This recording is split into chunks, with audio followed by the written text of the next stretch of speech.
What up guys, balik lagi sama gue Widya aka Ajix from Sandhouse, recording from Bali. Selamat datang di konten barunya Sandhouse gitu ya, yang kita kasih nama tuh Deke-deke. Dimana di konten ini gue bakal kasih rangkuman biografi gitu dari musisi favorit gue ataupun musisi yang gue rasa unik secara personal ataupun musik-musiknya gitu. Kali aja dengan adanya konten ini lu bisa nambah info soal si artis ataupun jadi dengerin musik-musik dari si artis yang gue bahas. Karena menurut gue kurang afdol aja kalau suka banget gitu sama musiknya tapi belum kenalan sama artisnya. And so untuk episode pertama ini gue bakal ngebahas musisi emo rap asal Amerika favorit gue. Dan menurut gue kalau kalian suka musik dengan rasa eksperimen atau suka gabungan emo trap dan indie rock gitu ya, serta lirik yang menyayat hati, kalian harus ngedengerin si artis yang bakalan gue bahas ini sih. Tapi sebelum gue mulai pembahasannya, buat kalian yang baru di Sandhouse bisa klik subscribe dulu,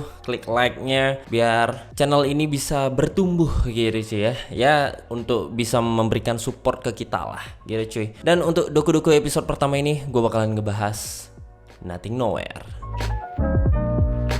Joseph Edward Mulherin yang lebih dikenal dengan nama Nothing Nowhere, seorang penyanyi, rapper, dan juga songwriter kelahiran 4 Juni 1992 di Foxborough, Massachusetts dan berasal dari Burlington, Vermont, Amerika. Joe Mulherin yang di umur 11 tahun sudah membuat film indie dan masuk festival Cannes, dan pada masa SMA-nya belajar computer based design ini mengawali karirnya di musik di tahun 2015 dengan mengupload musik-musiknya di SoundCloud dengan nama Nothing Nowhere. Dan di tahun yang sama di bulan Juni dia merilis debut albumnya di Bandcamp dengan judul The Nothing Nowhere yang menggabungkan hip hop dan emo, lalu dilanjut lagi dengan perilisan 2 EP yaitu Bummer dan juga Who Are You. Lalu pada tanggal 20 Oktober 2017 Joe Mulherin merilis komersial debutnya yang berjudul Reaper, yang dimana di album ini gue pribadi suka sama lagu Hopes Up-nya yang featuring sama Chris Karaba dari Dashboard Conventional. Di album ini juga dia nge-produce bareng Eric Ron dan JV.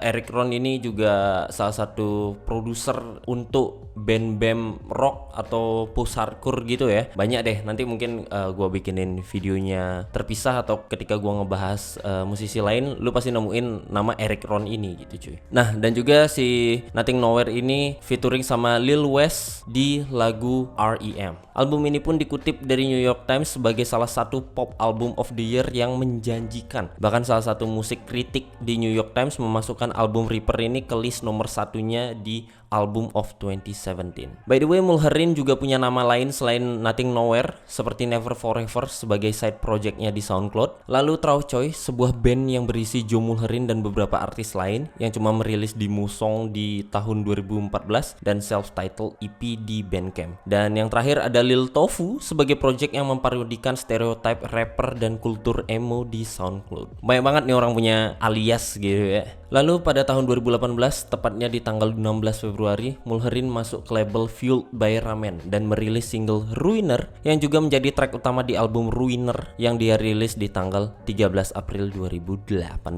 Oh ya, sebulan sebelum perilisan albumnya itu dia membatalkan turnya, terutama tur Eropa pertamanya dikarenakan penyakit laringtis kronis dan juga pendarahan pada pita suaranya si Joe Mulherin ini. Dan di tahun yang sama Mulherin juga membatalkan beberapa rangkaian show-nya dikarenakan depresi dan juga anxiety yang dia idap sejak masa kecilnya. Tapi kalau dari katanya dia di sebuah interview, dia bilang kalau dia sudah menjalani pengobatan untuk mental health-nya. Lalu turnya pun berlanjut pada 19 Oktober sampai 9 November 2018 di Eropa. Lanjut lagi bahas perilisannya di tanggal 28 Januari 2020, Mulherin merilis single Nightmare yang jadi favorit gue juga, dan di tahun ini dia membatalkan world tournya karena pandemi COVID, tapi dia tetap lanjut merilis beberapa musik, yaitu ada single Death dan dilanjutkan dengan album One Takes Volume 1. Ini adalah album yang masih gua anggap ya secara pribadi sebagai album terbaik untuk mengawang-awang dan nangis di kala galau. Album ini berisi another version dari lagu-lagu yang sudah dia rilis dan di-record secara one take. That's why nama albumnya itu One Take. Album ini disebut oleh majalah The Line of Best Fit sebagai album yang mengekspos sifat alami rasa sakit dan rasa pengertian manusia. Anjay, ngeri banget gak deh.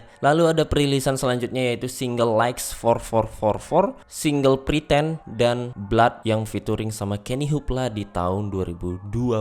Di tahun ini juga Mulherin sempat menjadi supporting act di US tournya Neck Deep yang nama tournya itu All Distortions Are Intentionals. Dan di 2021 kemarin dia merilis album Trauma Factory tepatnya di tanggal 19 Februari. Lalu ada single Fake Friend dan Piece of You di tahun yang sama. Lalu yang paling baru itu ada Sledgehammer, another version dari lagu Hammernya dia, dan Memory Fracture di tahun 2022. Kalau ngomongin kolaborasi, Mulherin bisa dibilang cukup banyak gitu ya. Diajak berkolaborasi sama musisi-musisi lain, mulai dari Travis Barker, dan yang paling baru itu ada single Dead Wish-nya Stand Atlantic yang gue pribadi juga suka gitu. Di lagu itu featuringnya sama Nothing Nowhere. Nah, itu dia secara singkat perjalanan musiknya Joseph Edward Mulherin gitu ya, aka Nothing Nowhere. Salah satu musisi emo rap, trap, dan juga indie rock artis yang mostly self-produce atau nge-produce musik-musiknya itu sendiri gitu cuy. Kalau ngomongin kehidupan pribadinya, nggak banyak yang bisa gua dapat selain yang tadi gua sebutkan di awal kalau dia pernah memproduksi film indie dan masuk ke jajaran film Festival Cannes di Prancis pada tahun 2013. Dan juga sempat vakum sebentar dari musik karena penyakit pada pita suara dan mental health issue yang dia idap semasa kecil muncul kembali. So, secara pribadi gue suka banget sama musik-musiknya Nothing Nowhere gitu ya. Karena gue rasa dia punya ciri khas, punya warna tersendiri. Vokalnya menurut gue itu serak-serak basah gitu ya. Keren lah, dan liriknya yang dalam banget menurut gue gitu cuy. Dan sebelum gue tutup episode pertama ini, gue mau kasih 3 rekomendasi musik Nothing Nowhere yang harus lu denger sebelum lu ngedengerin musik-musiknya Nothing Nowhere yang lain gitu. Yang pertama itu ada Hammer, lalu kedua ada Ornament. Ini salah satu lagu yang menurut gua cukup membekas gitu ya, karena lagu ini sesimpel menceritakan Mulherin yang tak dianggap oleh pacarnya dan berakhir hanya sebagai ornamen yang tersimpan di dalam laci tapi dibungkus dengan baik dengan gaya Nothing Nowhere gitu cuy. Ini lagunya tuh cukup oke lah menurut gue ya, cukup menyayat hati. Dan yang ketiga itu kalian harus dengerin lagunya Nothing Nowhere yang Nightmare. Dan kalau kalian mau mengawang-awang dan meratapi kesedihan gitu ya, bisa dengerin album One Take Volume 1-nya. So, sekian Doku-Doku episode Nothing Nowhere kali ini. Tungguin episode Doku-Doku lainnya yang berisi biografi musisi-musisi keren lainnya gitu cuy. Dan jangan lupa subscribe seperti yang gue bilang tadi. Klik like kalau kalian suka konten yang kayak gini gitu ya, singkat padat mengenai biografi-biografi musisi yang menurut gue secara pribadi, menurut Sandhouse secara pribadi itu keren dan punya warnanya sendiri gitu. Kali aja kalian bisa nyari referensi di sana, referensi flow lirik atau gaya musik yang dibawain sama musisi-musisi yang gue bahas di Doku-Doku ini. So, segitu dulu. As always, gua Widya aka Ajix. Hope music could save your motherfucking life. Bye.